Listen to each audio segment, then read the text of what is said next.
Esta es la página web de la asociación, es un blogspot, muy sencillo, lo que estamos haciendo es tratar de activarlo, darle servicios, llegar información, lo último es, a ver, no da nada nuevo, sino que puede servir para un repaso de una histerectomía laparoscópica con pinza bipolar, es para verlo.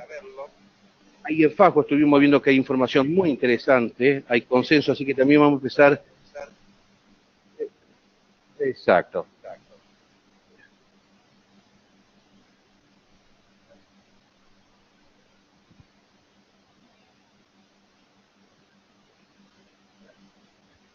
A ver.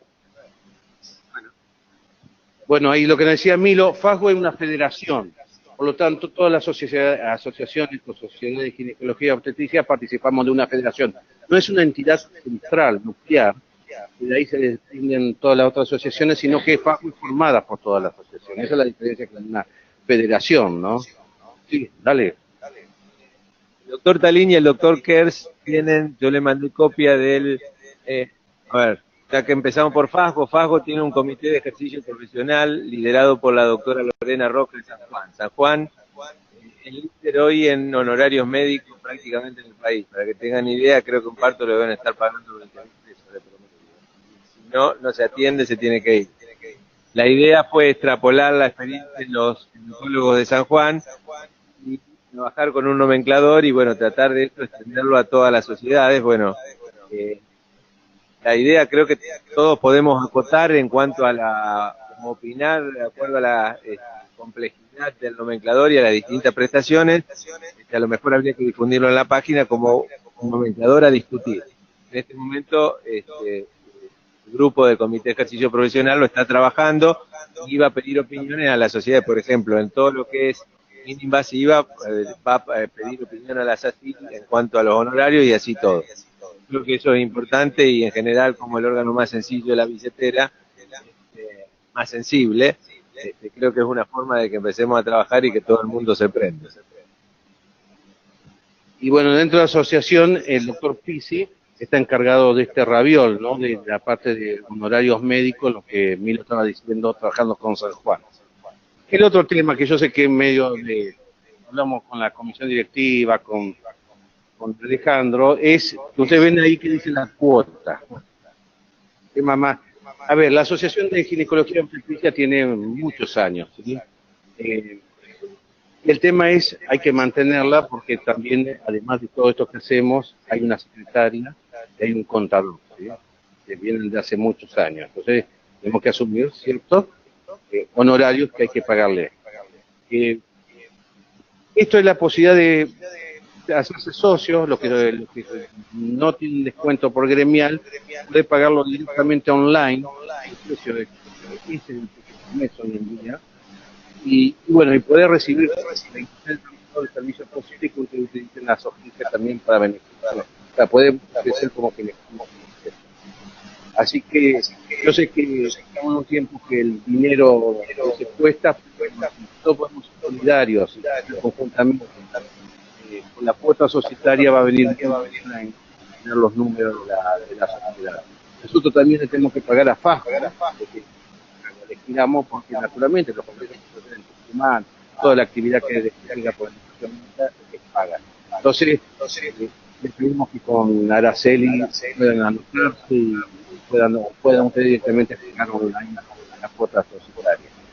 Bueno, le dejamos la palabra listo a Juan, le daría Carlos Arias, Rosa y Susana Patricia Isidora, y todos podemos adaptando al Consenso Nacional de Santa Fe, cambió el nombre, lo vaya anotando y después lo publica. Celina. ¿Cómo está? Listo, creo que anda,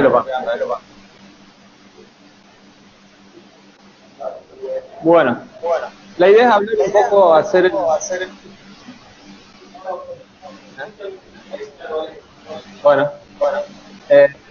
la idea es hacer un consenso sobre lo que es reeducación de crecimiento, adaptando la guía de Fajo a lo que hacemos acá en la práctica clínica. Me escucho re incómodo escuchándome. no me concentro en eso y no acá. Bueno, entonces adaptar. La idea es que sea más o menos algo dinámico, o sea, participen todos, con todos, más o menos lo que hacemos, vayan interrumpiendo, hablando. No es la idea diferente, que sea todo discutido. Así que lo que voy a hacer es lo siguiente. Yo lo que pongo acá es el consenso de Fastweb, ¿no? Lo pongo ahí en amarillo, van a aparecer opiniones propias y cosas que no están en el consenso de Fastweb, que como para tirar ideas y ver si están de acuerdo en que las pongamos, no las pongamos, y así también algunas placas de lo que es el consenso de Fastweb, que en lo personal digo no la pondría, pero bueno, lo charlamos entre todos, ¿sí? Entonces, empezamos con lo que es el consenso de Fastweb.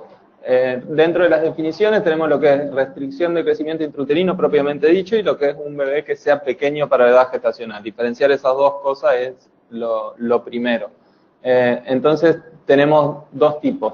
La restricción de crecimiento es aquel bebé que tiene una insuficiente expresión del potencial de crecimiento que tiene genéticamente intrínseco, y aquel bebé que es pequeño para la edad gestacional es aquel que tiene peso menor al percentil 10. Puede tener una restricción en el crecimiento o puede ser un bebé absolutamente normal.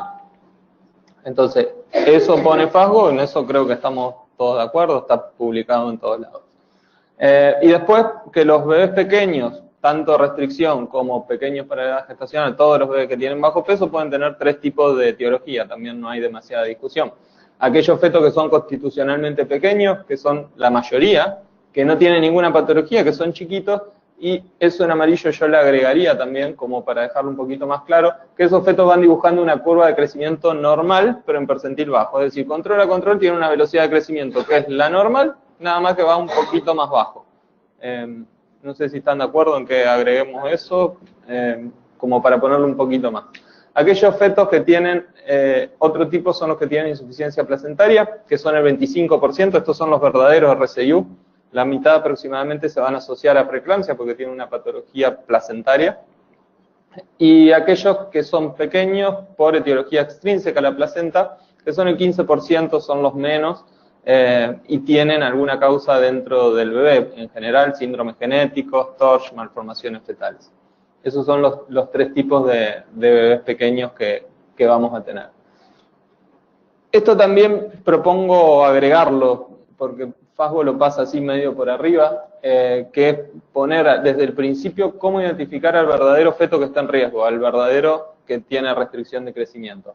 Entonces, aquel bebé pequeño para la edad gestacional es el que tiene el peso menor al percentil 10, pero no, es chico pero no es tan chico, es decir, no es menor al percentil 3, y tiene Doppler materno y fetal normal. Y aquel bebé que tiene una restricción en el crecimiento intrauterino, tiene el peso fetal que está por debajo del percentil 3, está para discutir, lo puse ahí chiquito también, después vemos si incluimos el perímetro abdominal o no, a ver qué les parece.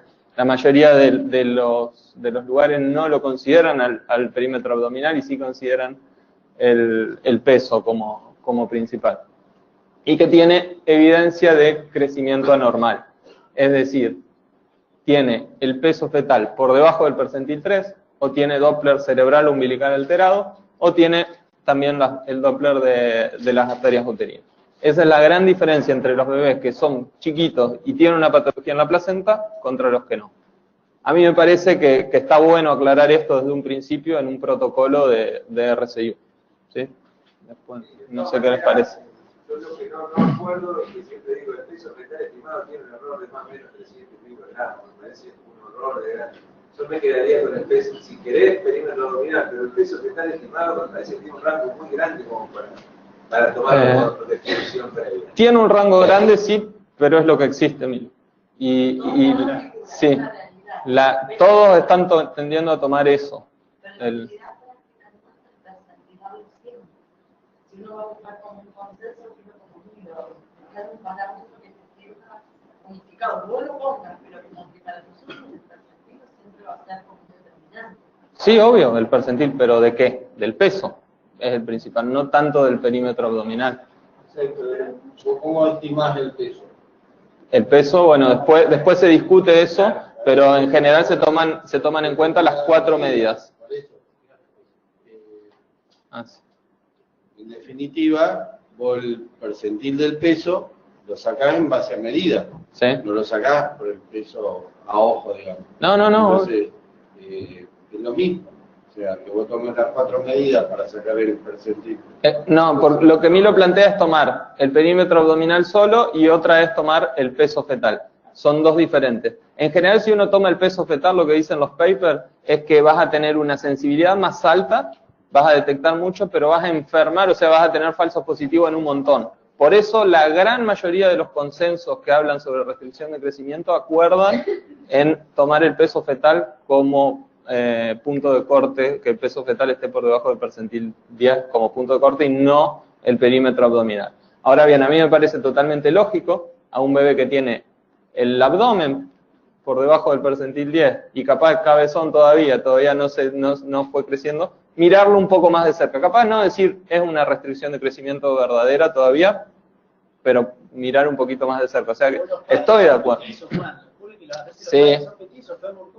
Sí.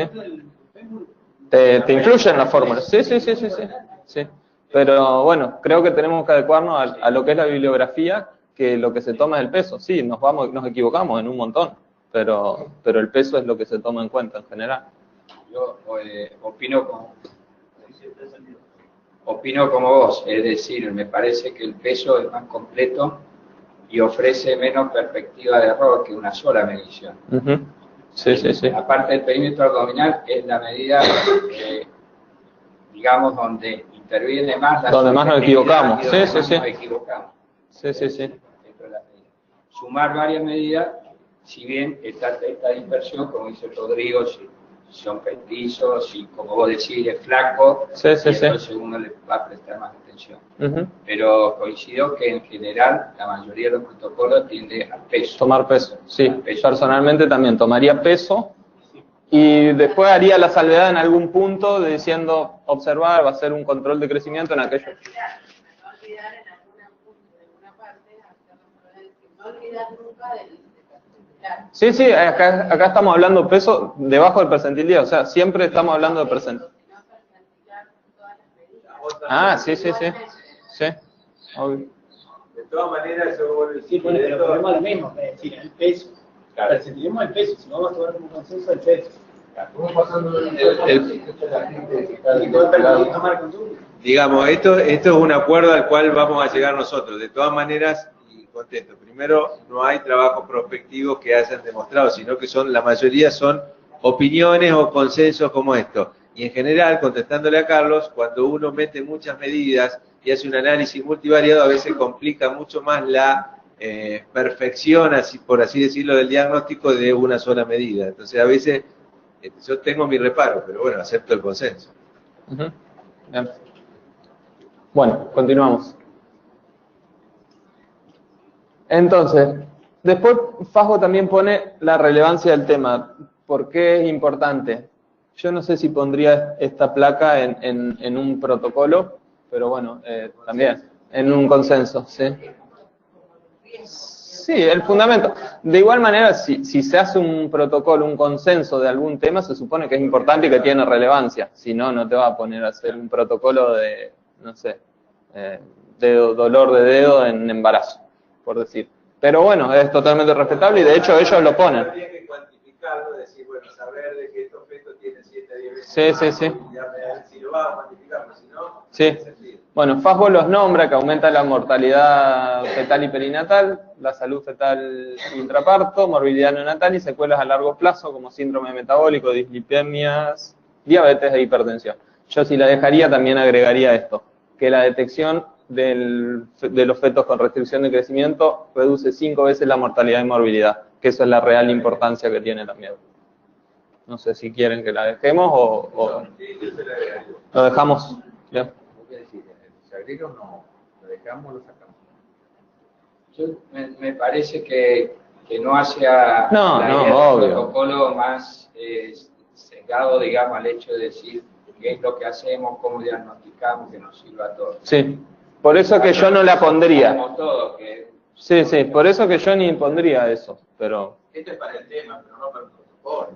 Sí, a mí me parece bien, también. Esto es para un tema, para hablar un tema. Acá estamos diciendo de un protocolo. Si lo empezamos a llenar de estas cosas, viste, termina Claro, de leer el sí. Y es preferible dar importancia a otras cosas. Coincido. Después vendrá. Esta placa... Viste que te influye como factores de riesgo, en definitiva, es como todo junto. Yo pondría más los factores de riesgo que la relevancia del tema. Sí. Eso viene después, estamos en esta parte. Esta coincidimos en sacarla. Bien. Celina. Bueno, después como etiologías, que hay 3 tipos de etiología: etiología fetal, ya sea genética, TORCH, más o menos lo que mencionamos hoy.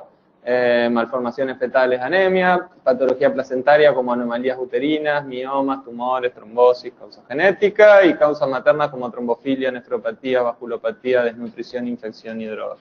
También es omitible eso, pero bueno, figura. Sí. Claro, sí. Esta también la sacamos en teoría. Bueno, y factores de riesgo, que es lo que decía Patricia. Factores de riesgo para restricción de crecimiento. Esto sí, por ahí está bueno ponerlo porque te hace pensar en quién lo tenés que buscar más fuertemente.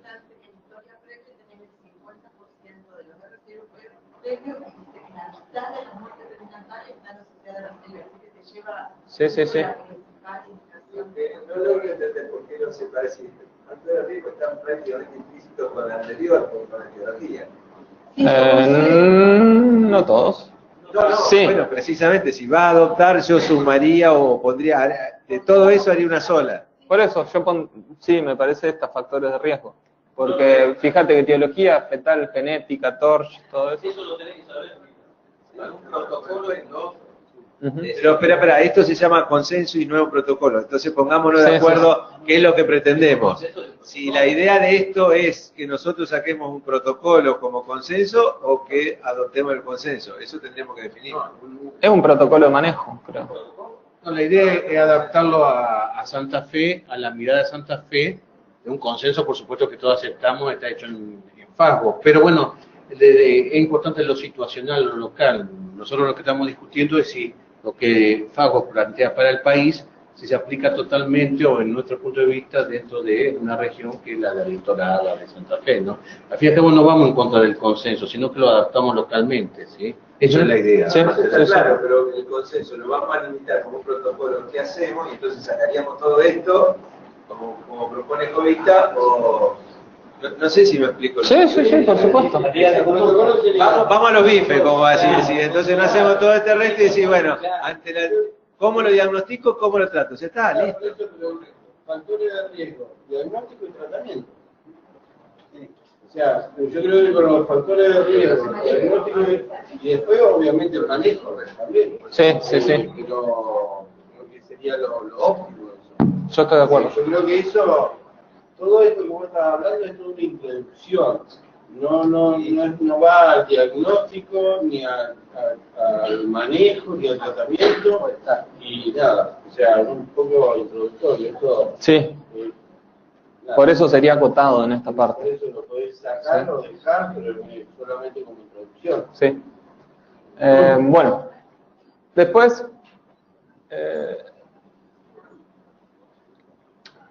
FASGO pone lo siguiente: la detección por factores de riesgo es solo el 30%. El método de elección es el screening combinado del primer trimestre. Eso pone FASGO. Con antecedentes, laboratorio, Doppler de arterias uterinas y presión arterial materna, un screening combinado. Yo esa última parte pienso que podría omitirse y le pongo justo esto. Si bien sirve y es lo mejor que hay hasta el momento para detectar a esto, no está validado como un método de screening universal. Sí hay muchas validaciones para lo que es screening de preeclampsia, que bueno, muchas veces van de la mano, de hecho leíamos 50%, pero no para RCIU, por lo cual es recomendable hacer en la práctica diaria, pero no sé si como para recomendar un protocolo de manejo. Estamos mal interpretando. El screening está muy claro, es tratar de detectar en gente aparentemente sana quién pudiera estar enfermo. Sí.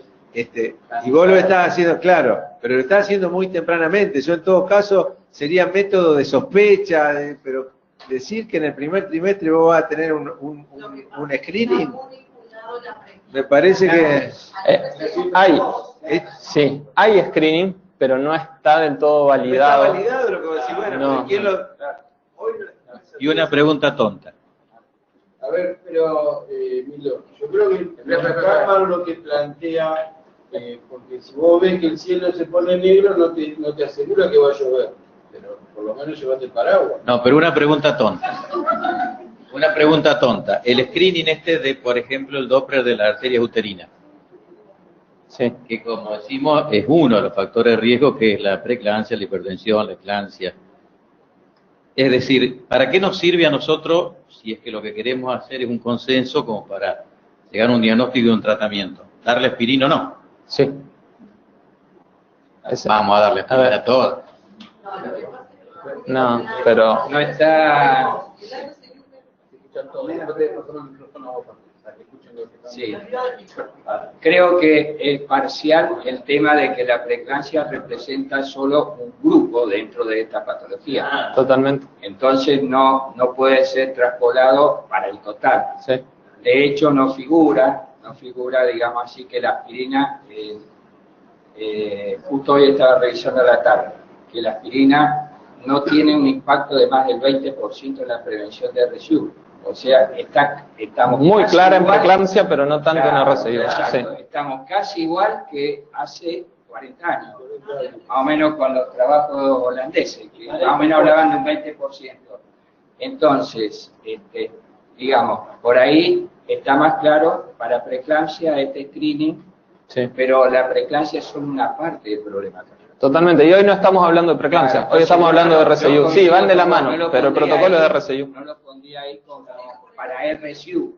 Si después hacemos un consenso para preeclampsia, se puede poner. Sí, estoy de acuerdo. Sí, sí. Por eso yo pongo que no pondría eso que pone Lo que Fasgo. pasa es que seguramente, Juan, cuando nosotros, bueno, estudiamos y hacemos mucho diagnóstico prenatal y buscamos la literatura y en todos los congresos hablan de lo que vos decís, pero está íntimamente relacionado con el RSU precoz, que tiene que ver con esa preeclampsia. Por ahí después lo podemos pasar cuando hablemos de un RSU precoz, de acuerdo a cómo lo vamos a clasificar, ahí lo podríamos llegar a poner también, ¿me entendés? Porque se lleva un porcentaje en el RSU precoz justo en la preeclampsia como causante. Claro, pero sí. Bueno, pero dentro de la... Sí, dentro de la preeclampsia. Acá te sirve más los antecedentes que lo de la arteria uterina. Esa paciente ya tiene generalmente antecedentes, salvo una primigesta que venga una explosión. Pero si no, la paciente que ya te hizo una preeclampsia, una paciente que ya te hizo una eclampsia, una paciente que tiene un feto muerto, alguien que tiene algo. Pero que no agrega nada la medición de la arteria uterina. Está dentro del porcentaje de pacientes de riesgo que vos vas a controlar. Eso es lo que te quiero decir. Yo creo que esto no aporta para RSU. No estamos saliendo de tema y para RSU no. Estamos en RSU hoy. Si al otro día hablamos de preeclampsia, viene fantástico. Lo sacamos a eso. Ok. Si no de cada etiología tenés que poner algo. Por eso, estoy de acuerdo. Bueno, clasificación. Acá hay dos tipos de comportamiento clínico diferentes. Este es un cuadro típico que está en cualquier texto de RSU. No vamos a estimar mucho, pero básicamente hay dos tipos de RSU. El RSU temprano, que es el menos frecuente, y el RSU tardío, que es el más frecuente. Pero, ¿qué es lo que tiene el RSU tardío? Que es el más difícil de diagnosticar, pero el que se lleva más fetos muertos. El RSU temprano es el que evoluciona de manera clásica, lenta, pero son graves porque son bebés que nacen muy prematuros. Pero bueno, básicamente se divide así en esos dos. Sí. Viste que dice el límite 34. Sí. ¿No? Y viste la publicación de Gratacón dice 32 a 34. Sí. Y cuando vos mirás la gráfica es porque hay un grupo importante que se incluye entre 32 y 34. Sí. Entonces, si uno dice, digamos, como precoz menos de 34, le adquiere mucha más importancia ese grupo que la que tiene. Sí. En realidad, viste, no sé por qué han seleccionado 34. Yo creo que no está bueno. Después mi opinión es después que en el manejo clínico, si bien Fasgo lo divide en cómo lo manejás, a mí no me interesa clínicamente si empezó antes de la 32, en la 31, 32, 33, 34, porque la decisión clínica va a depender de otra cosa, no de definir cuándo empezó puntualmente. Pondría eso porque está en todos lados. y es buena la diferenciación, pero no sería estricto en si 32, 33, 34, 31, porque alguien puede decir 33, 2. Son puntos que se pusieron de corte de manera arbitraria para representar la gran mayoría, pero no son puntos de corte bien puntuales. ¿Sí? Pero me parecía que el MAM usaba 32, no sabía por qué habían puesto 34. 34 Fajo, no sé por qué puso, pero sí, hay. No, porque los sacó de todas las tablas, todas las tablas, todo Igual, Sí, no andaría demasiado en el tema. Fíjate que si vos lees, dice menor a 34 para abajo, o sea, no da un límite para abajo. Y después dice mayor a 34, es como que 34 para abajo Sí. o para arriba. Igual no se sabe bien, porque por eso es que tampoco los europeos se ponen de acuerdo en cuándo hacer la eco de tercer trimestre para agarrar esos RCIU. No se sabe, son puntos de corte al aire. Yo lo dejaría al aire, pero no me importa en la clínica realmente. ¿Cuándo pedimos esa eco? Sí. Llega la 32, la 33, la 34, ¿cuándo vamos viendo las deviaciones en crecimiento? Es importante, Sí. más allá del seguimiento de la terapéutica, pero ver cuándo lo practicamos. 32 semanas para todos los objetos, creo que coincidimos, todo lo que es nuestra formación básica, esa base de un embarazo, que pongamos que no tenga un factor de riesgo, pero vos querés hacer un screening de cómo va creciendo, a nosotros nos ha quedado marcado las 32 semanas como para un tercer trimestre a cualquier obstetra que está controlando un embarazo, y aún más si tiene factores de riesgo. Pero que nos ha quedado el límite de 32 semanas para ver el estado en este momento cómo está creciendo. Esto tiene razones muy claras y tiene Sí. que ver con la investigación. Es decir, si vos tenés un RCIU precoz, lo más probable es que antes de las 34 semanas sea legítimo de diagnosticar. El problema son los tardíos. ¿Los tardíos? Y estadísticamente los tardíos es un poco lo que decís. Se afectan, digamos, se descubren mucho más allá, entonces es muy poco probable que un tardío vos lo vayas a descubrir. Por eso me parece que un corte tiene que haber, pero es como que son como dos curvas totalmente separadas. El RCIU precoz lo va, a las 20 y pico semanas ya va a ver que viene cayendo como loco. El otro, el que se te va a ir, ese antes de las 32, 34 semanas no lo detectás. Imposible. Sí. Pasa desapercibido, por eso no me parece mal, podríamos decir 32. La idea es que cuando pedís esa ecografía, si vos limitás el número de ecografías, porque si vos pedís translucencia, digamos, Sí, primer trimestre, igual la morfa a la 22, y ¿cuándo pedís la tercera? Sí, podríamos discutirlo un montón, pero me parece que nos vamos a salir de eje. No es el punto discutir. Está bien, pero Estoy de acuerdo, Milo. Y ¿cuándo sí. la pedís? Sí. Y si haces una o dos en tercer trimestre. Bueno, entonces, básicamente eso. Lo dejamos así. Sí. Yo pregunto. No, está bien. No, está bueno que sea así, es la idea. Es más lindo. Bueno, respecto al diagnóstico, ¿cómo hacer el diagnóstico? Acá yo le agregaría un punto a lo que dice Fasgo, que es esto, datar la gestación. Ponernos de acuerdo y hablar. Está muy bueno que estemos ahora en la sociedad para tratar de hablar todo el mismo idioma de cómo calculamos la semana. Eso es básico y fundamental cuando vamos a ver un feto con restricción de crecimiento.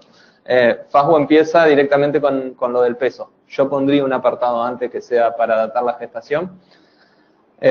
Hay cada vez más evidencia para basarnos por ecografía y no por FUM para el cálculo de la edad gestacional, cada vez es más precisa la ecografía, y ahí es muy diferente. EICO, la Sociedad de Canadá, hay un montón que te dicen cuántos días estimar, cuántos no. Esto hicimos un mini consenso con el equipo de obstetricia del hospital y coincidimos en esto. Cualquiera me puede decir, no, yo pienso más, menos, pero esto es lo que usamos en el hospital, este protocolo que tenemos. Un día de diferencia entre las 12 y las 22 semanas. Por eso dije, me lo puede discutir cualquiera, pero bueno, nos basamos en lo que está escrito como bibliografía y para hablar todo el mismo idioma, por lo menos dentro del hospital, y la verdad que nos está funcionando bien. Porque cuando hay que ser preciso para finalizar una gestación, es muy importante que no venga y yo le diga una cosa, después Virginia Morcillo le dice otra cuando la controla, Entonces dijimos, vamos a ponernos todos de acuerdo, hicimos un protocolo basado en guías internacionales, hicimos esto. Y eso lo hacen en las pacientes que ustedes hacen la ecografía, es ecografía operador dependiente, o en pacientes que vienen con ecografía del interior, 8 semanas. Le evaluamos. Después, a ver, esto es un protocolo para en general. Si después tenés una eco de las 9, que es una mugre, y una de las 15, que parece estar bien medida, esto habla de generalidades.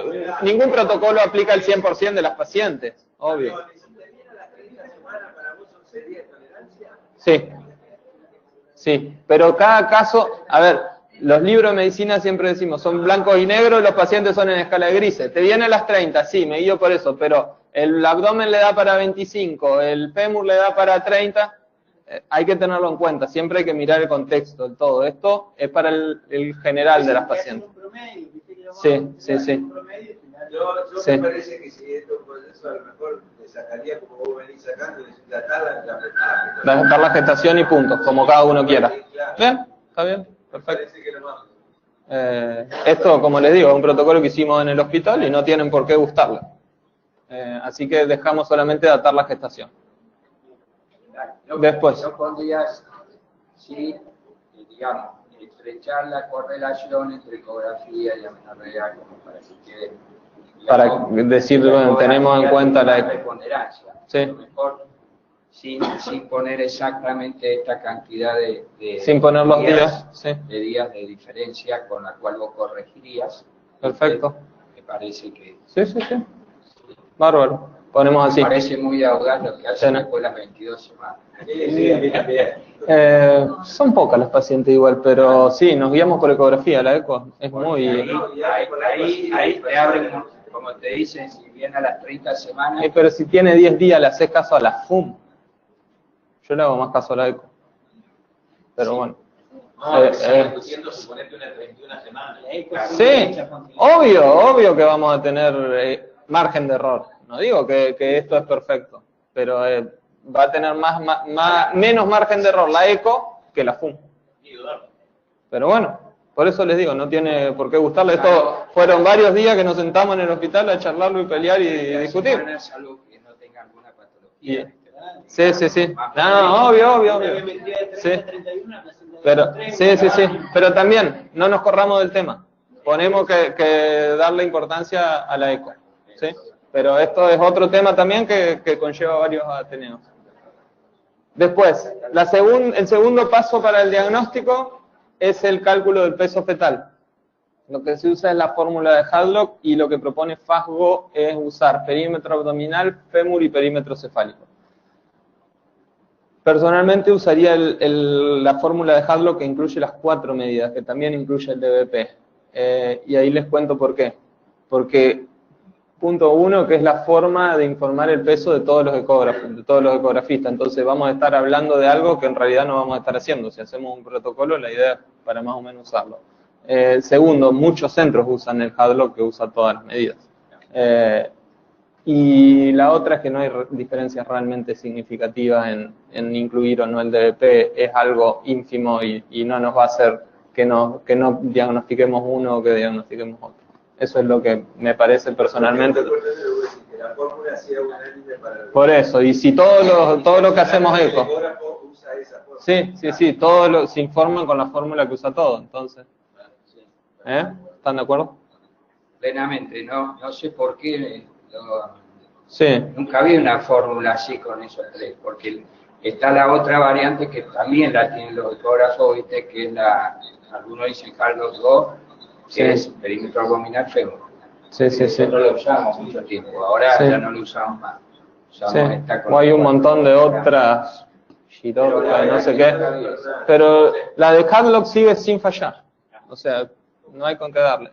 Sin fallar. Contra las otras. De la más precisa o más cercana. Sí. Pues echan los 80 y siguen inventando fórmulas y ninguno la puede superar. A eso me refiero. No, tampoco hay mucha gente que se haya esmerado en hacer nuevas fórmulas. Es lo mismo que las tablas de crecimiento. Sí, bueno, la otra vez estuve en un congreso que compararon un montón y siguieron Hadlock usando. Así que bueno. Hacemos así porque lo usamos, y después percentil de crecimiento con las tablas de Hadlock, que es lo que propone Fasgo. Esto. Te pregunto pregunto algo así. Sí. Los pediatras usan otras tablas. Sí, porque son tablas de bebés ya nacidos. Acá, Exacto, pero viste que ellos inclusive tienen tablas para todo lo que es la parte prenatal también, que no coinciden con las nuestras. Sí, en todos los papers que hablan de RCIUs te dice que no uses las tablas que usan los pediatras, que no sé dónde son, pero que son en general en fetos nacidos. Nosotros usamos en fetos intraúteros, es distinto. Pero tenés que tener en cuenta, hasta inclusive por los temas legales y todo, que una vez que después nacen, los pediatras usan sus tablas. Entonces te ponen, viste, tal edad gestacional, peso, y después anda a discutirle a su señoría, viste. Sí, pero creo que hay evidencia de esto. Tenés ecografía de las 8 semanas, ecografía de las 12 semanas, creo que decir que era de 30. Sí, porque la oreja estaba doblada. Sí, o sea. No hablo de capurro, hablo de... Sí, con el peso. Pero las tablas de peso tienen con otros percentiles. Sí. Sí. Ahí tenés que corregirla, tenés que poner los 4 medidas. Sí, está aclarado. Sí. Es más, perdóname, en la reunión perinatológica, una de las últimas del CIMAFE, me parece que el ministerio dijo, no usen las tablas de cálculo. Sí, pero era indiscutible ahí. No, lo dijo el ministerio, dijo oficialmente, el Ministerio de Salud no recomienda esta tabla, recomienda que usen estas otras tablas. Sí, pero no daba para ponerse a discutir. Yo levanté la mano, estuve 3 horas, sí, no me vieron porque estaba en el fondo. Hay una gran bolsa de gatos, por eso está fantástico que nos pongamos de acuerdo. Primero, la de la OMS metieron todo tipo de gente en la tabla común. Entonces, ¿de qué poblaciones estamos hablando y qué comparamos? Es un horror, no podemos basarnos por eso. Si aceptamos que las tablas de Hadlock más o menos son aceptables para nuestra población, no le cambiemos más porque vamos a hacer un desastre. Sí. Ahora un apartado de eso que hablamos en el hospital, pero también no sé qué les parece. No entiendo qué dice lo de abajo. ¿Qué quiere decir esto, que para el diagnóstico, lo que hablábamos hoy, se utiliza el peso fetal por debajo del percentil 3. Y yo le agregaría que también, 10, pero que también resulta prudente un seguimiento en aquellos fetos cuyo el peso fetal no llega a estar en el percentil 10, pero sí su perímetro abdominal. Prudente mirarlo, no decir cuándo. Son los platitos altos, desgarbaditos, que es un problema. Sí. Es un problema, te lo va a tirar siempre arriba. Sí, claro. Que sí. Claro. Sí. Fetos que por ahí son larguitos y tienen cabeza grande y si empiezan a ponerse flacos y te lo perdés. Yo personalmente le daría mucha mayor importancia al perímetro abdominal. Yo entiendo que las tablas van sobre el peso fetal, todo va sobre el peso fetal. Pero a mí el abdomen me dice muchas cosas. El hueso, la calota y el hueso del fémur a lo último se afecta muy poco. Su velocidad de crecimiento es antes. No tiene por qué afectarse. El feto comprometido afectado afecta a su abdomen. Sí, yo por eso lo tendría en cuenta. Yo también le doy la misma importancia que vos y lo tendría en cuenta. Pero tampoco iría en contra de la bibliografía de todos que dicen el peso. Pero... Sí, a lo mejor poner peso y abdomen fetal. Sí, por eso yo lo agregaría a eso. Todas las relaciones hemodinámicas que sufren el feto son precisamente... Yo hago una intervención nomás. Es volver al CLAP hace años 75, 1985, cuando estudiaron todo este tema y Fecina hizo las tablas, le dio una especificidad al perímetro abdominal, una especificidad del 95%. Es decir, que la medición de la reducción del perímetro abdominal es un marcador altamente específico para la detección del RCIU. Eso fue siempre, la tabla, a ver, más uno no es ecografista. Yo no sé cómo, esto está enfocado también a Latinoamérica, a muchos ecografistas que tienen que buscar marcadores específicos, que sean sencillos de realizar y no sé si combinar es más complejo, porque no soy ecografista. Pero el CLAP ya lo decía en el año 85, ¿verdad? El perímetro abdominal tiene, y le daba la especificidad que siempre me llamó la atención.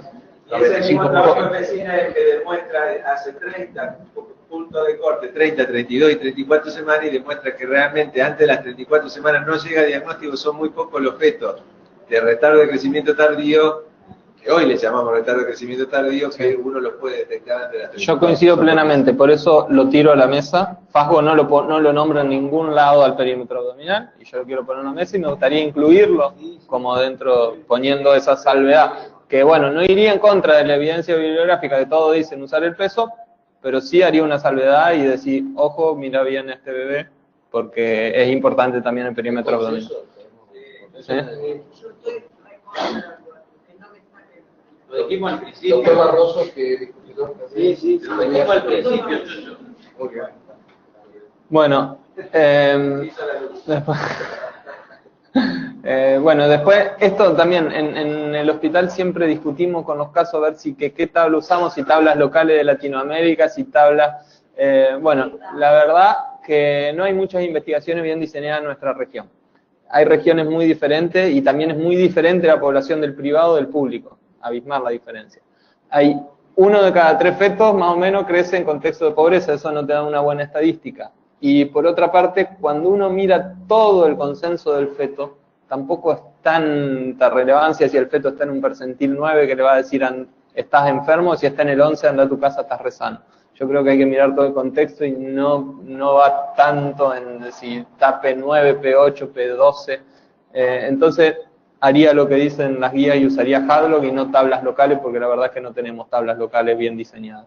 Sí, el CLAP tiene, pero bueno, son de Latinoamérica, no son bien de nuestra región. Sí, yo creo que todas deben ser buenas. Hay que mirar en todo el contexto del bebé. A mí la verdad que no me cambia si está en el percentil 12 o en el percentil 7. Uno mira todo el contexto. Entonces, bueno, yo haría lo que dicen ellos. No sé si están de acuerdo, pero usaría las tablas de Hadlock. Me estoy acordando de vuelta lo que dijeron ese día. Lo que dijo la ministra es que nosotros sobrediagnosticamos. Dijo, con las tablas de Hadlock estamos sobrediagnosticando. Con las tablas de CLAP diagnosticaríamos menos restricciones de crecimiento. Sí. El tema es que un sobrediagnóstico te hace hacer un estudio de más y un subdiagnóstico te da un probable feto muerto. Eso lo decía muy claramente Fecina, es decir, uno tendría que apuntar al mejor crecimiento posible. Por supuesto que está la genética, pero olvidémonos de la genética. Supongamos que tenemos bien nutridos, sería una tabla de mucho más grande de lo que supuestamente somos. Y vos estás mostrando que 1 de cada 3 fetos crece en pobreza, es decir, nuestra normalidad, la normalidad en biología, lo más frecuente sería tener fetos subnutridos y eso sería normal, que es lo que dice la ministra. Totalmente. Entonces yo lo que quería tener todos fetos grandes y bien nutridos. Sí. Ahora, tampoco debo desconocer políticamente o eventualmente dentro de tu consultorio. Tampoco quiero enfermar a todos los otros que no se nutrieron mejor como uno pretendería. Sí. Políticamente le conviene decir que no hay fetos de no hay por qué, nosotros somos médicos. Bueno, continuamos. Después, bueno, otra cosa... Otra cosa que también se podría agregar, que por ahí cuesta un poquito más usarla, pero por ahí en casos puntuales está bueno usarlo, que hay también bastante evidencia, donde la ruedita tiene un poco más de ineficacia y sí los aparatos electrónicos como aplicaciones para celulares, esto está estudiado y hay un montón de papers, donde es lo que se recomienda. También como para agregarlo se puede poner en la parte de...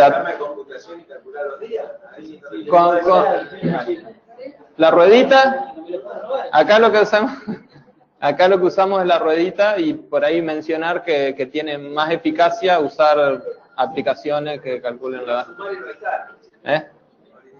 Sí, es para acercar la precisión nada más.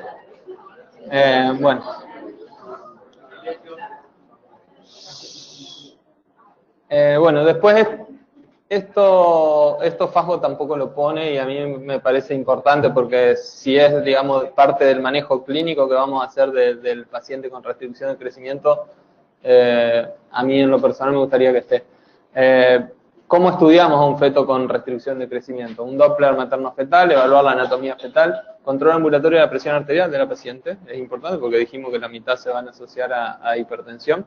Estudio de TORCH, sífilis y citomegalovirus, y si no tuvo la vacuna, pensar en rubiola también. Y estudio genético, merecería aquel feto que tenga un RCIU severo y precoz antes de semana 24, o si tiene un RCIU y se asocia a un defecto estructural, también tenemos que pensarlo. Personalmente pondría esta placa, no sé qué les parece. ¿Sí? ¿Sí? ¿Qué haces? ¿Tenés el diagnóstico? ¿Qué haces? Esto es lo primero. ¿Sí? Y después... Quizá habría que ordenarlo distinto, porque el estudio de la anatomía lo va a hacer por ecografía, digamos. Poner clínico primero y después toda la parte de estudio secundario. Sí. Sí, igual Doppler y eco son las dos. Sí, estoy de acuerdo. Perfecto. Bueno, después Fasgo pone esto en el seguimiento. A mí también me parece ahondar en mucha información. Pone líquido amniótico. No es buen marcador de severidad y toda una descripción de líquido amniótico. ¿Ven todo lo que dice ese recorte que les puse, arteria umbilical? Explica todo de por qué la arteria umbilical, para qué sirve y todo. Arteria cerebral, para qué sirve. No me parece. Después arteria uterina, ducto venoso, cardiotocografía, que solo el computarizado sirve y explica por qué no. Perfil biofísico, por qué no. Yo no pondría todo ese detalle. Ok, lo sacamos. Esto también... Claro, sí, de acuerdo. Después, bueno, esto tampoco está. Pondría tratamiento, no hay ninguno actualmente, o sea, no hay tratamiento con la restricción de crecimiento, hay sí ensayos, pero nada puntual. Y el tratamiento es esto, decidir el momento oportuno de nacimiento. Esa es la clave que tenemos del manejo de estos bebés. Así que yo pondría esto también, como para saber.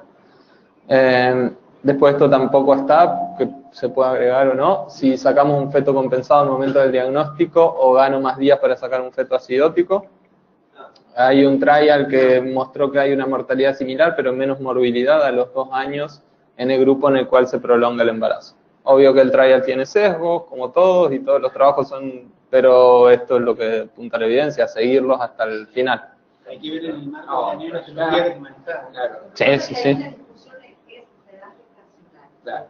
Porque no es lo mismo una edad que otra para nosotros, y el precoz, con una edad de pretérmino, ahí sí es como que ganar los días para nosotros fundamental. Entra más en discusión. Sí, esto no discute en qué edad gestacional ni nada, se vio que...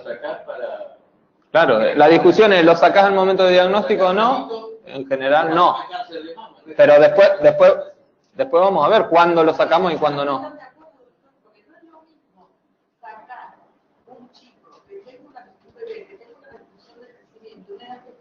Donde los riesgos son menores, eso nos ha pasado a todos en el consultorio diariamente, que sacar un bebé donde los riesgos son mayores, donde yo gano día a día, a través del estudio, del doble y todo, más tranquilidad, no voy a lograr un gran peso, pero lo que quiero es lograr justamente, no la mortalidad de ese chico, la morimortalidad en neonatal inmediata. Te está diciendo que igual. Tiene...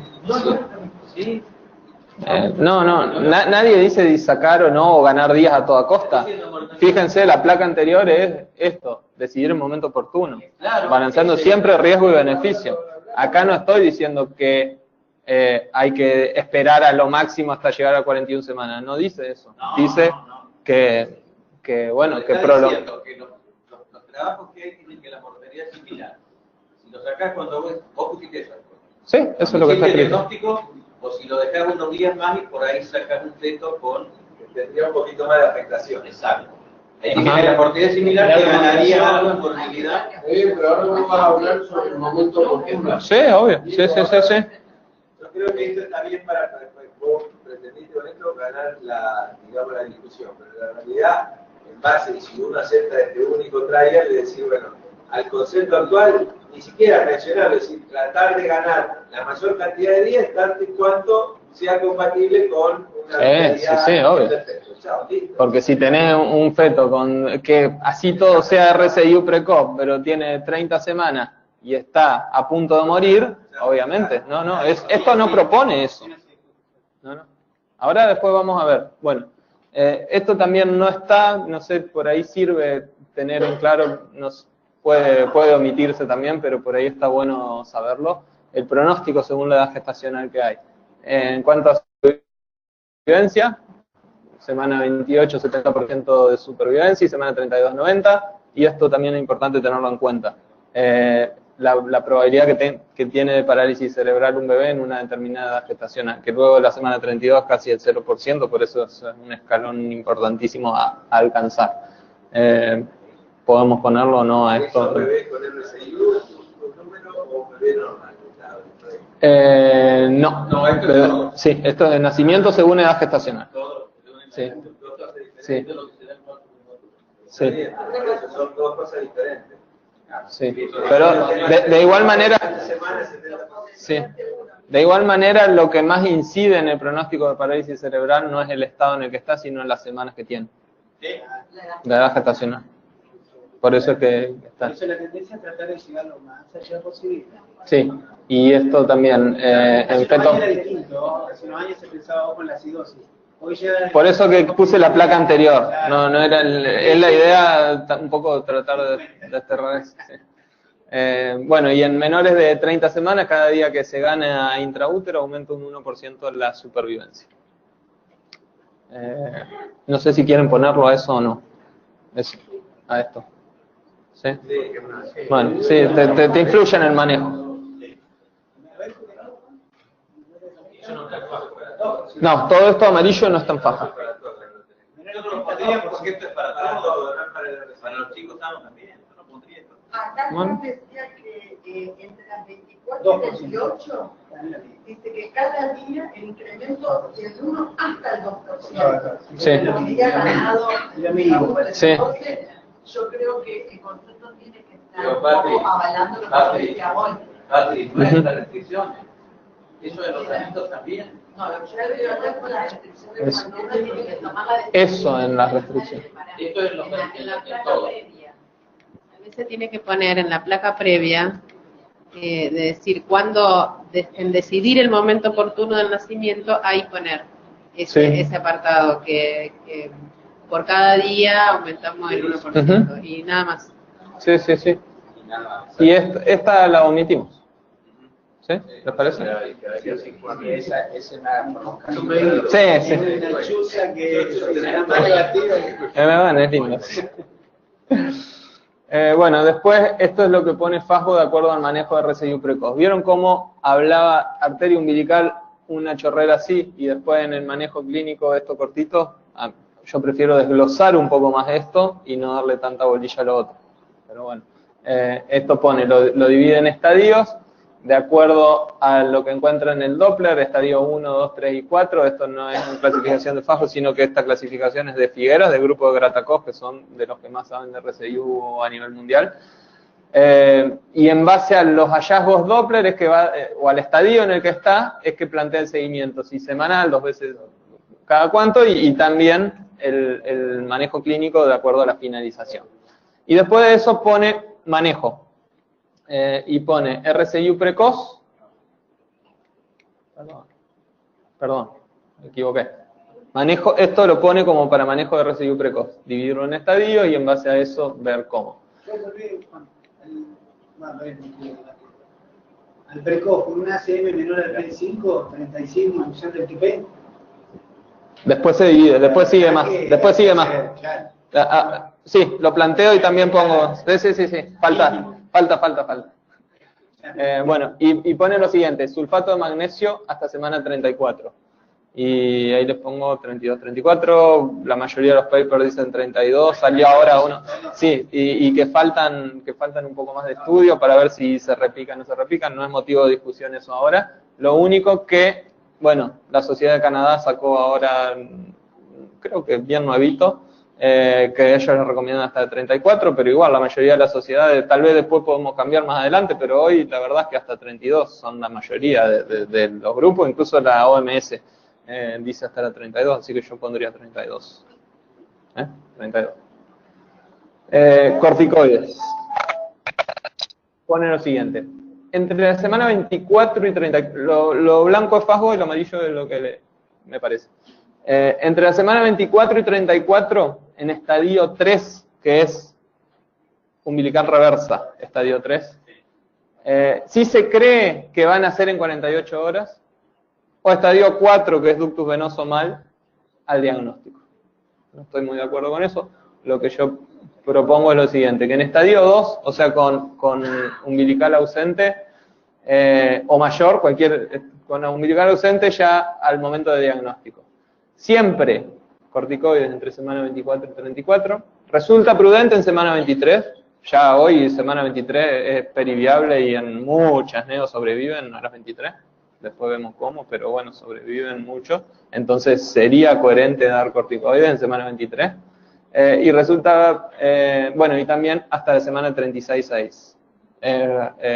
Recomendación del American College, que cualquier bebé que van a nacer antes de semana 37 reciba corticoides. Entonces, me parece... Y como mucho van a ir a cesárea, lo reciben. Sí, sí, sí, sí. Si antes de las 39 le hacemos a todos. A todos los cesáreas programadas. Pero así induzcas un parto, antes de la 37 tiene que recibir corticoides. Acaba de publicar mi linda Zona Conferencia un trabajo que dice el crecimiento y el perímetro cefálico a largo plazo se ve restringido, meterle corticoides a todo y a las 26 semanas cuando la niña se lo banca. Parece que es mucho, pero bueno. No sé. Hasta la 34 te crees. ¿Por qué pusiste siempre entre las 24 y 34? Porque en esos está siempre indicado. ¿Qué implicancia puede tener que vos digas en un consenso resulta prudente? Es decir, ¿cómo lo meritual? Porque así lo recomienda el American College. Que es una recomendación de expertos, no es que está 100% en una publicación, sí, de octubre de 2018.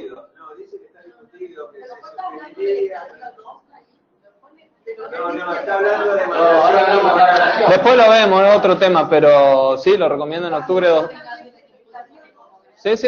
Noviembre, octubre de 2018 sacaron una recomendación nueva, agregando cosas a la anterior que tenían, donde ponen que lo sugieren. Lo que pasa es que tiene que ver también con el parto prematuro, con la amenaza de parto prematuro que le hacemos a las 34. Recuerden que el estadio 2 se termina a las 34. Con lo cual está bien que se haga el corticoide. Hasta la 34 no es bien, pero no hay 36 ahí. Aparte, en un estadio 2 tenés mucha probabilidad de que nazca a corto plazo. No es como dice Paco en el estadio 3, en el estadio 2 también. No, eso no te lo discuto, yo lo que estoy hablando es de extenderlo más allá de las 34. Sí, casi las 37. Yo ahí, a ver, no conozco. ¿De qué manera se sabe? No, el Royal College sí lo que tengo seguro, que hasta las 34.5 dice administrar corticoide y la decisión no es por un tema fisiopatológico, sino por un tema del número a tratar, de NT. Sí. Esa fue la pregunta que hizo Altar una vez en el CLAP también, en su momento, cuando dijo, ¿y por qué no la hace entre las 35 y 37? Porque todo no está recomendado. ¿Quién te dijo que no está recomendado? Es un tema de número a tratar, de costo-beneficio. Prevenís 1 de cada 5 hasta las 34.5 y 1 de cada 99 de las 34.5 hasta las 36.6. Gasté al pedo, pero si salvás, a ver, si ese tipo se te mueve en una verdad. Bueno, pero es que esta es una discusión. Es como la ampicilina y el es una discusión. Son. A ver, yo cuando se la calle. No. Bueno, yo planteo eso. El tema de lo que plantea Milo es de un tema de número a tratar. Y eso está, por eso se decía hasta 34.6. Cuando Altaga hace 15 años del CLAP dijo esto, a mí también me sonó rarísimo. Yo después de un tiempo, siempre uno piensa en esa palabra que dijo Altaga. Altaga fue un médico obstetra muy famoso, al menos muy reconocido en el país en el tiempo. Fue director del CLAP por muchos años. Y fue director del CLAP. Siempre me quedó, y el tema es claramente que es por un número a tratar, de una lógica de costo-beneficio. Ahora, Aunque no están hablando de si hace bien o no hace bien. Bueno, el otro tema, Milo, lo que vos planteás de la restricción del crecimiento, yo lo que tengo entendido que la Pediatrics publicó cuando se hacía, porque el tema fue hacer corticoides, porque si no se hace antenatal, hacerlo después del nacimiento. Esos corticoides que se hicieron en alta dosis por el nacimiento, esos chicos tuvieron retraso, tuvieron serios problemas de crecimiento y de desarrollo. No los que se han hecho intraútero, no en ciclos mucho más cortos. Las dosis... Ahora sí, acaba de publicar el por eso me interesa, lo que dijiste en Newsletter. Bien. No lo he leído a eso. La dosis que se habitualmente para maduración pulmonar. Claro, ya estaba en observación el tema de la dosis repetida. Por eso a lo mejor, digamos, se está tratando de que cuando vos hagas el corticoide sea como la bala de plata. Sí, usarlo.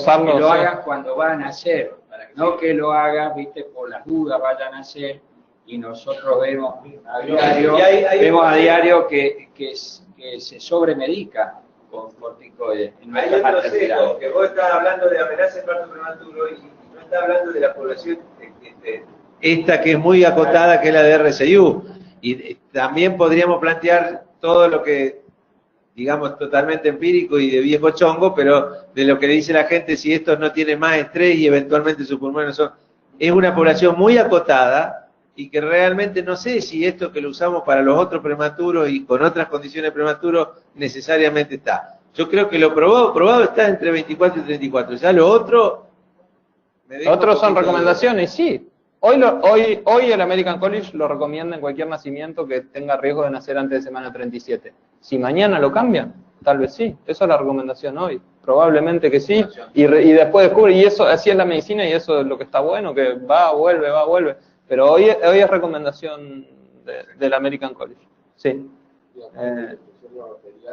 Que te puede llevar a problemas legales. Pero bueno, además es la recomendación. Por eso entonces es importante, porque vos mañana, vos ponés el 36.6 y yo no estoy de acuerdo, y no lo hice, me voy preso. Bueno, pero me parece que a modo de consenso deberíamos hacerlo. Son fetos aparte de bajo peso, son fetos... Y bueno, más razón le está condicionando su crecimiento futuro. Un feto que ya viene castigado de antes, y yo le voy a condicionar por los corticoides y el crecimiento después, cuando no tengo evidencia de que le voy a mejorar los pulmones.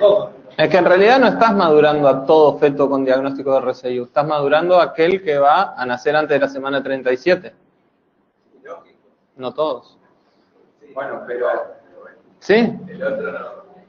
Pero bueno, no sé, es el EICO. El NA tratar que decía Guillermo, tiene que ver con que a las 34.6 ya tenés más del 90% de feto con tumor maduro.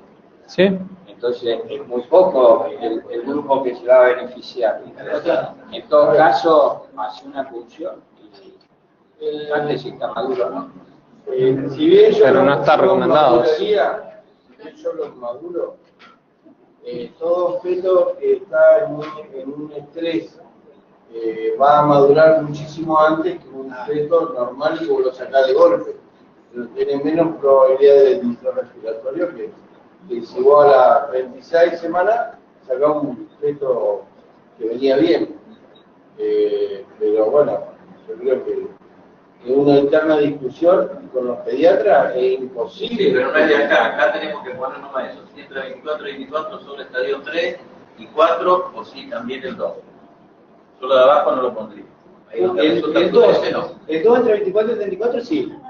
El tema de 34 y 36.6. No, por eso, pero el 2 es 4.6. Si no, ni hablamos de corticoides, ¿para qué nos vamos a meter a hablar al pedo de corticoides? Ni lo ponemos y listo. Correcto. 34.1 no. No te dice no lo hagas, y vos lo querés hacer, lo haces. 33.6 dicen.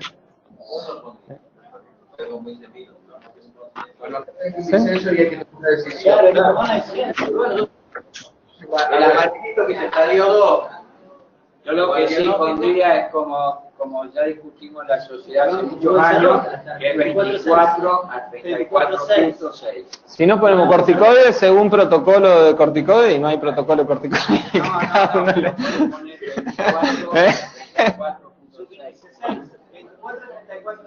Vos fijate, volvió un poquito atrás, al estadio 2 atrás. Sí, hablando de esto, ya viene. ¿Qué dice? Cambia mucho. Hasta las 72 horas. ¿Qué dice? Lo vas a seguir 2 veces por semana. Sí. Y acá dice que lo tenés que madurar si lo sacás las 48 horas. Pero entonces no lo tenés que madurar. No creo que cambie. Porque si no, escucha, espera, poné nuevo. Si no estamos entrando en una contradicción. En el otro es decir, lo voy a controlar 2 veces por semana. Y acá está diciendo, lo voy a madurar. Y no lo voy a sacar. Y antes pusiste que van a ser a las 48 horas. No, lo que pasa es que, ¿por qué lo voy a madurar? Por la misma razón por la cual lo voy a controlar en 48 horas. Porque puede aparecer evolucionado ese cuadro y que tenga que sacarlo. Si no, no lo controlaría en 48 horas. Sí, acá lo tengo, No Milo. nada eso, lo amarillito. Acá lo tengo, Milo, en la compu. Sí. Después lo vemos, si querés, para no dilatar esto, pero... bueno. Entonces, A ver, queda lo más. si no, no ponemos nada de esto. No ponemos sulfato, no ponemos... Y es obvio que a todo... Sí, porque es una cuestión más semántica que otra cosa. Ale, lo único que están planteando es si la última frase resulta prudente de repente, de la semana 23 y hasta la 36.6 queda o no. Sí. Puedo decir que sí. Yo creo que sí. ¿Cómo? El prudente no te está obligando tampoco. Yo no lo pondría. Pará. Vamos a levantar la mano y punto, por eso estamos... No te Claro. está obligando, te dice, es como Sería prudente. sería prudente, pero que usted considere que entre la 23 y la 36, o sea, no solamente la 24, que hasta la 36.6 lo madure. Sería prudente, no te está hablando. Yo Lo otro, fíjate, ¿No? que si vos le dices siempre entre las 24 y las 34, eso es tajante. Lo otro le deja abierto a que vos lo hagas o no. Sí. O sea, te deja abierto. ¿Lo podés hacer o no? Yo no primero pondría que lo de vos los hagas- estadios, pondría si entre 24 y 34.6 si se cree que van a ser en 48 horas. Punto. Está bien, Entonces, sí. eso vos lo adaptás a lo que vos tengas ahí. Y poner Bueno. A ver, la propuesta de Carlos es la encuesta, si ya vamos a hablar del tema.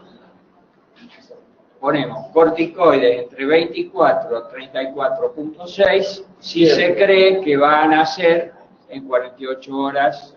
sin los estadios. Exacto. Y lo que Sí. pasa Al es momento del que, diagnóstico. yo creo que si vos lo estás controlando para cada 48 horas, es porque a las 48 horas lo podés encontrar deteriorado. Y no te va a dar 48 horas más para madurarlo. O sea, Bueno, yo creo es que vos podés interpretar que si yo a las 48 horas tengo que repetir la ecografía porque no puedo deteriorar. Ahí lo madurás Los porque... corticoides Sí, porque los sí, sí. O sea, Sí, te dan puede- amplitud, es te dan coherente, amplitud sí. a que vos lo interpretes. Por supuesto, porque si Sí. no, también está también al Sí, bueno. Dejamos la de Carlos para... Bueno, entonces quedamos así. Por eso, el problema es aquel, porque todos son fáciles, pero cuando hay el estadio 1 en 35 semanas, Sigue bien. vos te la jugás, vamos a llegar a las 37, pero se te mete en un estadio 2. Sí. No lo madurás. No. Bueno, no, eso es la La producción no va a tener nada. Bueno. El efecto va a mejorar. Ninguna condición dice que va a mejorar.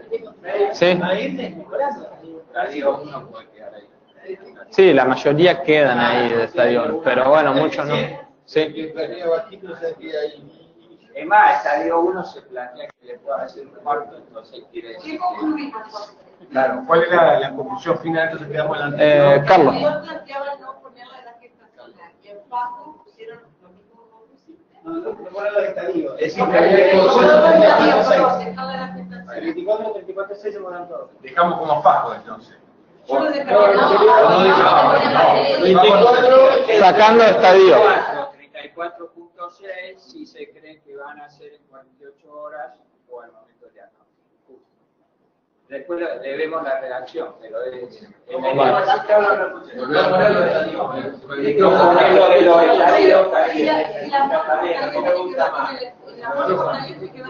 Está claro.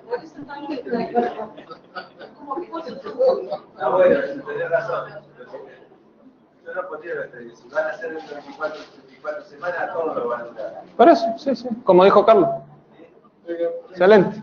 Pero ahí lo que dice... No, al diagnóstico no. Ahí lo que dice... ¿Cómo lo pones, digamos? ¿Cómo lo interpretas?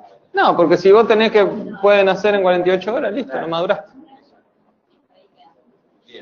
RCIU tardío. Así lo plantea Fajo. Diferenciar RCIU de pequeño, ahora lo pone. Nosotros lo ponemos al principio, dejar bien claro desde el principio. Y pone a los pequeños para edad gestacional, control cada 2 semanas. A los RCIU, control semanal. Y si es RCIU, pero tiene dilatación de la cerebral media, que este es lo que planteaba Rodrigo, cada 72 horas. Es como un grupo aparte si tiene vasodilatación cerebral. Y el manejo de estos fetos es, al pequeño, evolución espontánea hasta semana 40-41. Después debatimos, yo pongo, esto es lo que pone Fajo, hasta semana 40-41. A los RCIU, y acá los divide así, le pone si la uterina o el índice entre la cerebral y umbilical está alterado, puede ir a las 37-38 por parto.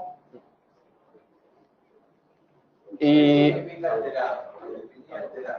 menor a percentil 5, de acuerdo a los percentiles. Esto es lo que dice Fajo. Después vamos a hacer un debate más lindo. Y contar un poco la experiencia de lo que hacemos en el hospital. Si hay RCIU con dilatación de la cerebral entre las 34 y 37, lo deja ahí abierto. Inducción, pero cautela porque el 60% hace sufrimiento fetal agudo. Yo creo que un feto que tiene 60% de un sufrimiento fetal, uno le hace cesárea. Por eso está en amarillo. Bueno. Ahora, nosotros ya hemos hecho este protocolo, que es el que usamos en el hospital, y ya lo tenemos hace como 4 años. Entonces, lo que planteamos es lo siguiente, dice lo mismo, pero de otra manera. No dividiría la conducta en el tipo de RCIU, si es precoz o tardío, sino en base al hallazgo Doppler. Y en base al Doppler, la conducta va a depender de acuerdo a la edad gestacional. Entonces, tenemos que el primer paso es diferenciar RCIU de pequeño. El bebé que tiene patología del que no tiene patología y es chico y listo. Y esto también ocurre, Fajo lo plantea como hacer solamente en el RCIU tardío, pero esto también ocurre en la semana 31, no solo luego de la 34, y nos va a dar la pauta de manejo de cómo seguirlo, cuándo hacer un próximo control y qué hacer en ese bebé, y también decirle a los padres más o menos cuál es el pronóstico. No es lo mismo un pequeño que un RCIU, el pronóstico va a ser diferente. Entonces, el primer paso, diferenciar eso. El feto pequeño es el sin patología y el RCIU es el que tiene patología placentaria. Es de vuelta lo mismo que dijimos hoy. El pequeño tiene entre el 3 y el 10 el percentil y tiene Doppler normal. Y el que es RCIU tiene el peso por debajo del percentil 3 o no está tan flaco, pero tiene el Doppler anormal, ya sea uterina, cerebral, umbilical o cociente cerebral umbilical, cualquiera del Doppler materno-fetal. Entonces ese es el primer paso. Pequeño para edad gestacional, hacemos biometría y Doppler cada 2 semanas. Finalización al término y nosotros ponemos 38 o 40 semanas para que te dé, porque por ahí no es lo mismo el que ves que se va bajando de percentil, que por más que tiene, sí, bueno, pero por más que no entre en criterio de RCIU, que tiene todos los criterios para ser pequeño, pero vos lo ves y decís, va bajando. Entonces, lo tomaríamos así, 38-40 te da libre interpretación. La vía, según condición obstétrica, o sea, se puede hacer parto perfectamente.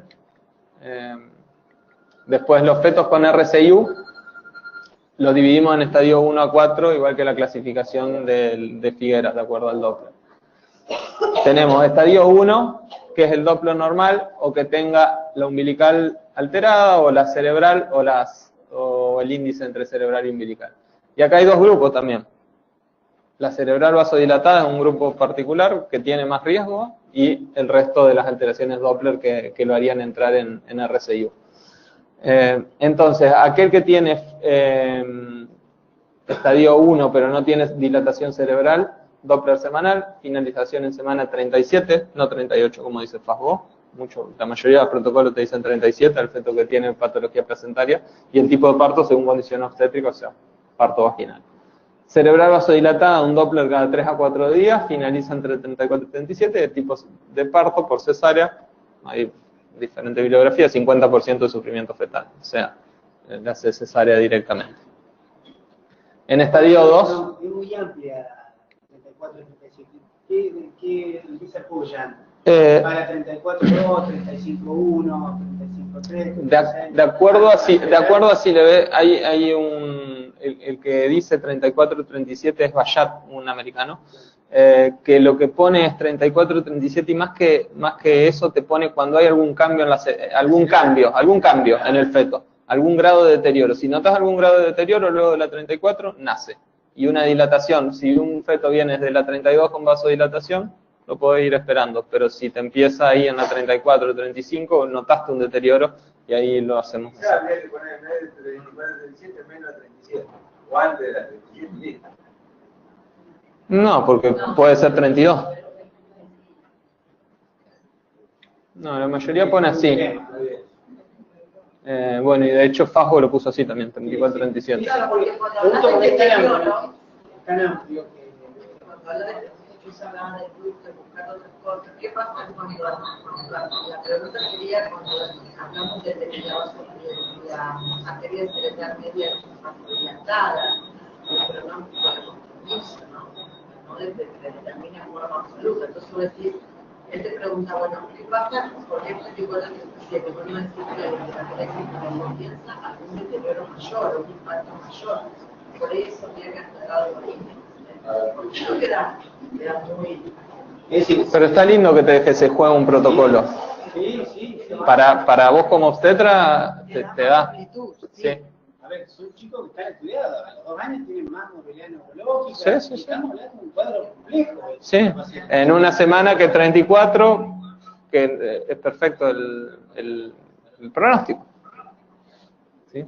Así que, no sé, yo lo pondría así sin aclarar mucho el tema. RCIU estadio 2, flujo diastólico ausente en la arteria umbilical. Esto Fasgo tampoco lo aclara. Ingreso hospitalario. Esa paciente en general... Juan, me quedan dudas. ¿Sí? O me hace la pregunta, hacer el Doppler. Está vasodilatado. ¿Qué esperás? Depende de la edad gestacional. Depende de la edad gestacional. Por eso te digo, es como que, más que eso, ¿qué otro compromiso vos decías o mayor deterioro? Si vos tomás como la arteria cerebral media ahí. No, digo que a partir de la semana 34 en un feto con RCIU tiene indicación de terminación cuando ves algún grado de deterioro. Si es un bebé que venía desde la semana 31 con la cerebral dilatada y no muestra más nada, decís de la 34 a la 35 no se deterioró. ¿Qué más deterioro? Que te deje de crecer, que empiece con un oligoamnios, que se deje de mover. Hay más deterioro, que altere incluso el umbilical, que no es lo más característico del RCIU tardío, pero frente a algún deterioro. Yo digo lo siguiente, porque se presenta caso, ¿eh? Una paciente de 34 semanas 1 que de repente me cayó en el percentilo 3, vino hoy, debajo del percentilo 3 y tiene una vasodilatación de la arteria cerebral media. Yo pensaba que lo termino ya, espero la 35. Ahí tenés el aval. A ver, si... Yo lo maduraría y lo terminaría. Eso, Juan. Yo no sé si lo dejaría al final tan abierto. Porque lo que dice... Lo abierto es lo que te deja jugar. No, creo que acá la disquisición está en la práctica y en la teoría. Porque es muy amplio lo que pusieron. No, yo que no sea amplio. Pero vos estás totalmente avalado. Este efecto se empezó a deteriorar con 10 años, lo saco ya. Planteado lo que tiene, lo que dice Juan, que diría, mira, yo la detecté hoy vino. Le hago en 48 72 horas, no cambió Doppler. Y a lo mejor seguir pateando tanto en cuanto el efecto se siga moviendo. La realidad es que ninguno se lo aguanta. Eso que espera que en algún momento se deteriore y tenga que salir corriendo o que el efecto se muera. Mira, está el marcador situación. Es que si ponemos 34... Una pistola 9 milímetros. Si le pego un tiro y se murió el pediatra, la subo arriba del auto y me llevo un aneo que se la va. Escuchen, no podemos... Adentro un bebé, en el último capítulo Al otro día capaz que aparece Cafisi. Pero la mayoría de los papers te dicen 37. Entonces yo me agarro el de Bayat, que dice 34-37, y pongo así, porque me gusta más 34. No lo llevas a la 37, pero la mayoría de los protocolos te lo lleva a la 37. La... 72 horas, claro, pero se la... Ese después se recibe de médico y te cambia un protocolo. Pero a ver, muchos protocolos dicen de dilatación cerebral a la 37. Vos ponés el protocolo de Gratacos, lo llevan a la 37. Entonces, si uno te dice 34... No, Gratacos te lleva el tardío a la 37. ¿Sí? ¿Lo dice? Sí. Con vasodilatación, Gratacos te lo lleva al 37 y es el que más sabe, uno de los que más sabe en el mundo. Entonces, yo me agarro del americano y decir, bueno, 34 también está bien, y lo dejaba abierto. Y si alguien lo llevó al 37 está bien, porque se basó en bibliografía sumamente prestigiosa para seguir, y si alguien lo sacó a los 34 también está perfecto. Por eso yo lo dejaría abierto. Pero como Pero la pregunta que yo te hago es que, por ejemplo, el Doppler cada 72 horas sería ir, que por sí. 3-4 días.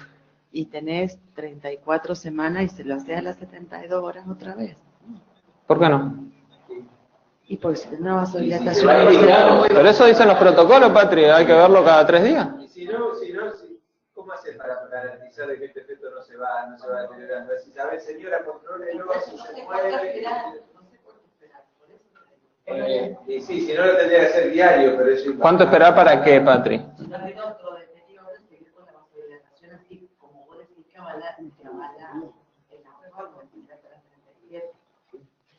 Sí, muchos lo esperan. Acá pero... lo que compromete más es al revés. El de 32 semanas que ya tiene una vasodilatación. Ese que lo compromete. El otro lo definí. Yo creo que si quise 34 37 y vos lo definís las 34 días también.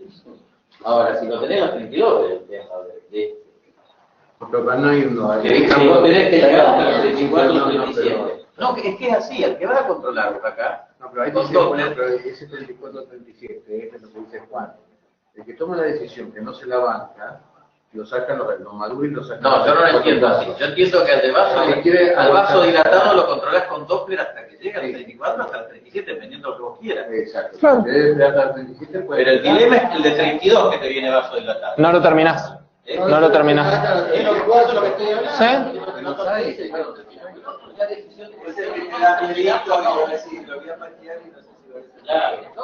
Bueno, miedito nos dan todo. A ver, yo... No los dividimos en tardío y temprano. No, porque va a depender del Doppler. Si yo ya estoy en el tardío, con un embarazo de 34, que ya lo diagnostiqué después de las 34 semanas, no veo por qué lo voy a controlar a los 3 días. No me cierra. Si vos querés, lo podés controlar. Se saca, porque es tardío. Yo haría lo mismo, pero los papers no dicen que esté del todo correcto. Entonces yo pongo lo que dicen los papers. Sí, pero no podemos ir en contra de la bibliografía. Podemos hacer más o menos jugar un poco, pero... ¿Sí? No te enojes, Juan. Tranqui. Pero no. A ver, muchos dicen de seguir hasta la 37. Yo pienso igual que vos, Rodrigo, y que todos acá me imagino que lo sacamos a las 34. ¿Y por qué además? Esperen. No, y no nos salimos. Poniendo así no nos estamos saliendo. Nos mantenemos dentro de los márgenes. Y yo creo que la mayoría lo vamos a sacar. Ojo, también esto es mucho miedo que tenemos a lo nuevo. Cuando empezamos a hacer estos protocolos, veíamos uno de 26 semanas con flujo diastólico ausente y nacía hace unos años. Y bueno, y nos daba un miedo bárbaro y dijimos, mirá, esta es la evidencia, acá se hace así, se hace así. Bernardo tuvo unos huevos bárbaros y nos tuvo mucha confianza y estuvo re bueno eso de decir, vamos a acatarnos lo que dice la bibliografía y esperarlo. Y hasta hace 1 año y medio lo esperábamos al flujo diastólico ausente hasta la 32. Y ahora que dice la evidencia hasta la 34. Che, y lo esperamos, y lo estamos esperando, y están andando. Mucho es lo nuevo también. Yo creo que todos estamos acostumbrados a que la vasodilatación nos da un cagazo bárbaro y lo sacamos. ¿Pero por qué además? Porque estamos balanceando un distrés respiratorio contra un feto muerto. Y pienso igual y lo saco igual. Pero a medida que vaya viendo cada vez más protocolo y más evidencia, vamos a terminar sacándolo capaz más tarde. Hoy pienso eso y por eso agarro ese de Bayat para decir 34 a 37. No sé por qué se asocia la dilatación, la vasodilatación cerebral con muerte. En realidad está hablando de un mecanismo de compensación. Sí, pero está hablando de deterioro. Si vos me dijeras por temor a daño neurológico, hasta suena más lógico, pero muerte no, porque no está asociada la vasodilatación cerebral con muerte. Está asociada a peor pronóstico perinatal, pero a su vez... Por algo, digamos, Gratacola pone estadio 1, llegar hasta las 37, o es suicida Gratacola. No, yo creo que está muy bien, nos da miedo nada más. Pero ¿por qué muerte? Porque dentro de lo que es la fisiopatología del RCIU tardío, no tiene ese grado de deterioro lento que vemos en el RCIU temprano, y se dilatan y mueren, y no sabes en cuánto, porque tampoco hay muchos trabajos ni nada, no tenés nada para medir el tiempo, y por eso que decimos a partir de las 34, que no tenemos ninguna probabilidad de complicación más que un distrés, con las neos buenas, decir, lo sacás y listo, y no te expones a ese riesgo, pero... Es así. Me suena a medicina defensiva. Es la medicina de Estados Unidos, que son los que escriben estas cosas. ¿O no? No, 50% hace sufrimiento fetal en el trabajo de parto. Entonces ahí está hablando de cesárea, no me hablé de no me mezclé con cosas. El sufrimiento del bueno, el trabajo de parto no. Avanzamos. Bueno, RCIU estadio 2, les decía acá yo agregaría ingreso hospitalario para un control, porque además hay alta asociación a preeclampsia de estos cuadros, porque suelen aparecer temprano y son RCIU precoces, y bueno, maduración según lo que habíamos hablado. Doppler cada 72 horas, finalización en semana 34. También antes había mucho de terminar 32, hoy ya... ¿En serio usas cardiotografía? No, corticoides. Corticoides. Y la vía de finalización es por cesárea. RCIO estadio 3, eso, un pequeño apartado nada más sobre lo que es monitoreo. Hasta decían perfil biofísico no, monitoreo está descartado que no, pero hay unos papers nuevos que asocian el monitoreo electrónico, que eso hicimos una nota para ver si lo conseguimos en la maternidad del Iturraspe, porque el monitoreo electrónico asociado a la valoración del ductus venoso en fetos con RCIU temprano da un mejor pronóstico y un mejor resultado. Entonces, monitoreo común no sirve para nada, pero sí el monitoreo electrónico. No lo pongo porque no lo tenemos disponible nadie en Santa Fe y no amerita la pena.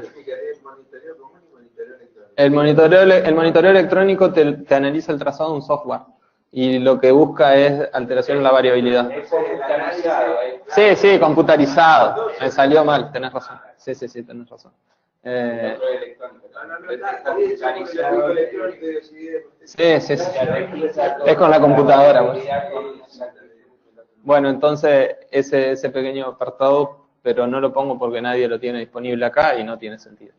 Estadio 3, flujo reverso en diástole o el ductus venoso con el índice de mayor percentil 95, también internación y corticoides, Doppler cada 24, 48 horas, finalización en semana 30. También por cesárea. Estadio 4, que es el ductus venoso con la banda reversa. Finalización 26-28 semanas. Esto también es distinto de lo que dice Fasgo, pero esto es lo que habla el grupo de Garata-COS. También se hace en Buenos Aires, en el hospital italiano y todo. Finalización entre semanas 26-28. Evaluar fecha de finalización. Maduración pulmonar y neuroprotección, según cada caso y en particular junto a paciente y familia, viendo cuál es el pronóstico. Y hay pacientes que te dicen, yo quiero hacer todo por este bebé, y hay pacientes que te plantean totalmente de manera coherente, yo no quiero exponerme a parálisis cerebral, y decir, se espera, si llegamos a la 26 llegamos, y si no llegamos, bueno, se quedó en el camino. Pero decisiones consensuadas, junto hablando con los padres, la familia, médico y todo el equipo. Esto no lo pone Fasgo, pero lo pone en otros lugares. A mí me parece algo coherente y es lo que hacemos en la práctica clínica nosotros. Y esto también aclararlo, cuando la embarazada además tiene preeclampsia, debe seguirse como un estadio más avanzado dadas las posibilidades de deterioro más rápido. Esto también Fasgo nos lo aclara y es así, es decir, si tenés un estadio 2, seguirlo, y la paciente tiene preeclampsia, como un estadio 3, si es un estadio 1, como estadio 2, y así.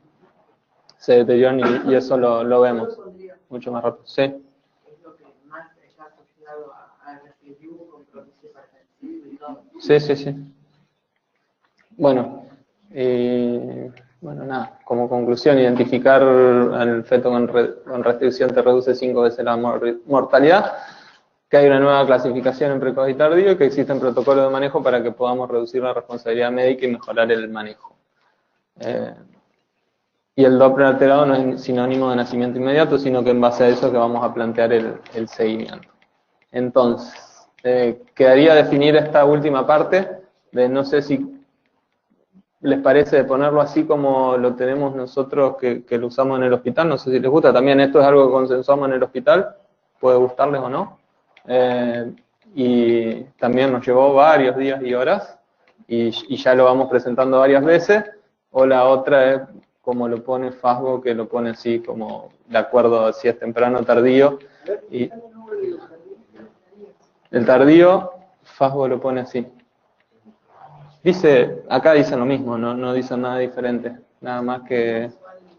Claro, sí. Sí, el otro es más, no es que diferenciamos si es temprano o tardío en la práctica clínica, sino que vemos qué feto tenemos. Por eso que al principio les había dicho que la verdad no me interesa si le empezó a las 32, 33, 34, para la práctica clínica va a depender qué feto tengo enfrente, cómo está. Entonces, bueno. Alguno de los que está observando, ¿no? ¿Quieres hacer alguna pregunta por chat o directo? Y lo otro, en el temprano, que Fasgo lo plantea así. Y perdón. ¿En el hospital? Sí. De Rafaela, ¿hacer alguna pregunta? No, pero bueno, está implícito, porque eso es cuando se va a terminar, se pone así. Si no terminando. Fasgo lo pone así, en RCU tipo 4, seguimiento cada 12 horas. La verdad ni lo había visto, pero no es coherente, ¿sí? A las 6 de la mañana y a las 6 de la tarde una ULP. Y a las 26 semanas cesárea.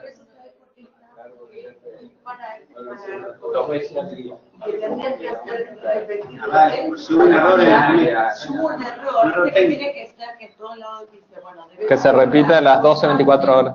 Exactamente, debe ser constante el flujo que vos viste alterado y que vos a las 12 horas confirmes eso. Sí, pero no lo plantean así, porque si no hubiesen puesto en todos. En eso lo ponen así. Y finalizan a las 26 semanas. Nosotros 26, 28 y bueno, y dependiendo. Otra que tiene una cirrosis severa, que ya está más complicado, porque me da la sensación que por eso, como para confirmarlo las 12 horas, no sé. Sí, siempre un hallazgo Doppler, eso lo dice que debería confirmarse a las 24 horas de vuelta. Eso más que nada pasa, ¿saben con cuál? Es muy común encontrarse en tercer trimestre una cerebral dilatada. Son re engañosas las cerebrales. Sí, son re engañosas, Yo por ahí me hago el boludo, la mando afuera a comer algo que no se deja ver, vuelve y está perfecta. Entonces, bueno, más o menos.